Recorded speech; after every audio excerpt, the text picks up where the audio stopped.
সারা যে সিনেমার খবরে প্রথমেই আমাদের মনোমালিন্য হলে তা বেশিক্ষণ স্থায়ী হয় না বলছে নিয়াজ নুসরাত।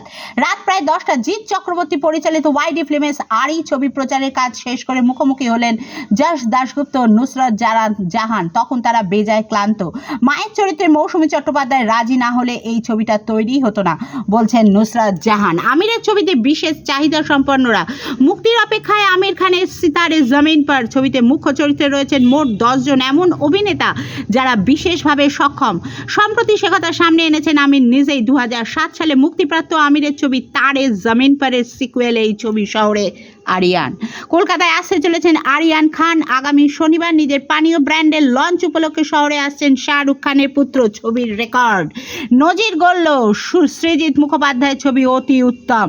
কোনো পূর্ণ দৈর্ঘ্যের চলচ্চিত্রে আর্কাইভাল ফুটেজের দীর্ঘতম ব্যবহারের জন্য লিমকা বুক অব রেকর্ডসে জায়গা করে নিল ছবিটি। শাহরুখের ছবিতে আরশাদ। শাহরুখ খানের সঙ্গে কিং এর অভিনয় করবেন আরশাদ ওয়ারসি। এফআইআর দায়ের। পাঞ্জাবের জলন্ধর স্টেশনে এফআইআর দায়ের করা হলো সানি দেওল ও রণদীপ হুডার বিরুদ্ধে। জাট ছবির একটি দৃশ্যকে ঘিরে বিতর্কের অবতারণ। আজকের মতো সিনেমার খবর এখানে শেষ। যদি আমার চ্যানেলটি আপনাদের ভালো লাগে তো প্লিজ সাবস্ক্রাইব করে সাহায্য করবেন।